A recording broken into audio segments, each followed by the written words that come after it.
This is the Freego X2 Pro electric dirt bike, and the first thing that hit me was how much it looks and feels like a small moto, not a typical e-bike. The frame is high-strength steel, the stance is tall, and the seat is lower and thicker than older X2 setups, which helps with comfort. Weight is no joke. It's over 100 pounds, so I treated it like a light motorcycle from day one. From my experience, setup matters. The box arrived scuffed, the manual didn't help much, and a few bolts weren't fully snug. I went over everything with basic tools, added a touch of thread locker on key hardware, and checked spoke tension. That pre-ride inspection saved me headaches later. I'd do the same if I were you. Key features that stand out to me are the 60-volt 30-amp-hour, 1800-watt removable battery, the rear hub motor rated 3000-watt nominal with 6000 watts peak, the four-piston hydraulic brakes with 203mm rotors, and the dual-mode controller. City mode caps speed at 28 miles per hour with tame output. Off-road mode lets it stretch its legs.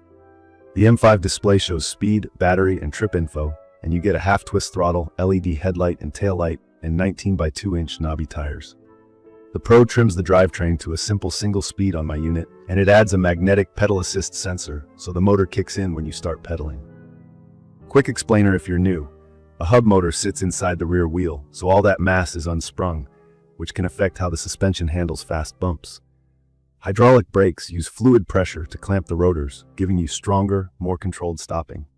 On the road and on dirt, the throttle is snappy. Tap it, and it leaps. The claimed 0 to 30 kilometers per hour in about 2 seconds feels believable. In off-road mode, I consistently saw top speeds in the mid-40s mph on flat ground with my weight and gear. Tucked in on a slight downhill, I've touched a bit higher. I never saw a clean 52 mph on level pavement, but acceleration up to the 40s is quick enough to put a grin on my face. Hill climbs are where the torque shows. It pulls up grades that would stall typical commuter e-bikes, and it does it without sounding strained. Braking is strong. The four-piston setup with big rotors feels closer to small motorcycle brakes than bicycle brakes. Lever feel is progressive, and heat fade wasn't an issue for me on long descents. The suspension is firm but forgiving for rough roads, gravel, and mild single track. I could carry speed over washboard and roots without getting rattled. Just know this isn't a jumper's bike. The heavy hub at the back makes the rear end feel planted, but not playful. If you like to pop off everything, this rear heavy balance will remind you what's hanging off that wheel. The seat update is real. Thicker foam and a little lower makes it friendlier over longer rides. I like the new grips too. They stay tacky when hands get sweaty, and the half-twist throttle is easy to modulate. The display is clear in daylight. I wish I could dim it more at night. On my unit, the brightness felt fixed. The proximity key system feels premium when you power it on. The lights are bright enough to be seen and to see your line on slow to moderate speeds after dark. Let's talk battery and range. On paper, 1800 watt-hours is big. In my opinion, the real-world range depends heavily on how you ride.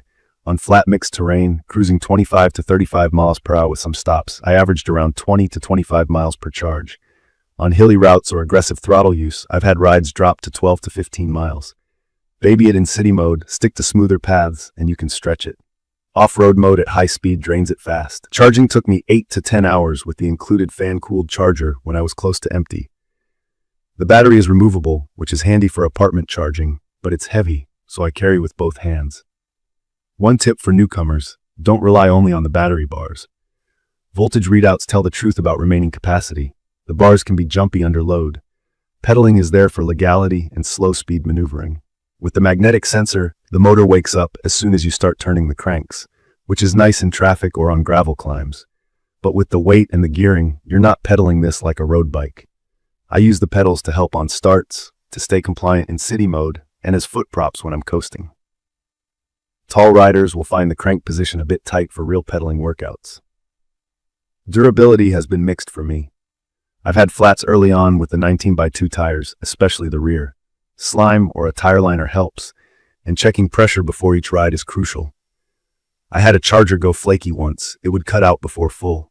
Support answered me through Amazon messages, but it took days, not hours. Replacement arrived, and it's been fine since. I also had an intermittent controller error that killed power mid-ride. Reseating connectors and cleaning contacts solved it. For rain and mud, I added light sealing around the battery door and kept the contacts clean and dry. No issues after that. I do regular bolt checks, especially on the kickstand, brake adapters, and axle nuts. and I retension spokes after the first few rides. That's standard moto-adjacent maintenance, but it's more work than a casual e-bike. From my experience, this machine rewards riders who treat it like a small electric motorcycle that happens to have pedals. It's fast, fun, and a blast on dirt roads, fire trails, and short-haul urban hops. It's not a daily commuter for long distances unless your route is short and you can charge at your destination. It's not a jump bike, and it's not for folks who want zero maintenance. The payback is raw acceleration and a solid suspension package that eats bad pavement and gravel. It's perfect for riders who crave power and want to hit mixed terrain without the size and noise of a gas dirt bike.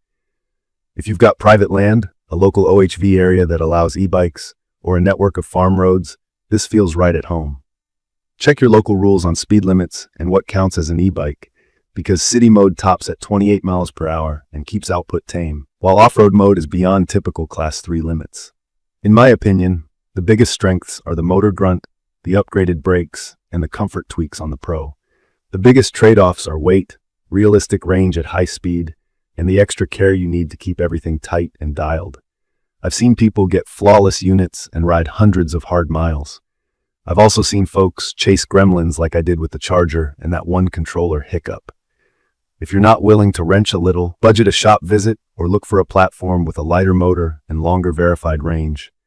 I'd recommend this for experienced riders who want motorcycle-style acceleration in an e-bike form factor, for tinkerers who don't mind bolt checks and small fixes, and for anyone who values torque and stopping power over featherweight handling. If your priority is long-range commuting or technical trail jumping, a mid-drive bike with lighter wheels will feel more balanced and efficient. In conclusion, the Freego X2 Pro delivers a thrilling ride with serious torque, confident braking, and real off-pavement chops. The dual-mode setup makes it versatile, and the comfort updates are meaningful. Just keep your expectations honest about range at speed, be ready to maintain it like a small moto, and give it a thorough check before you rip. If that sounds like your style, this can be a ton of fun. If this video helped, subscribe to the channel and drop your questions or your own experiences in the comments. Thank you for watching.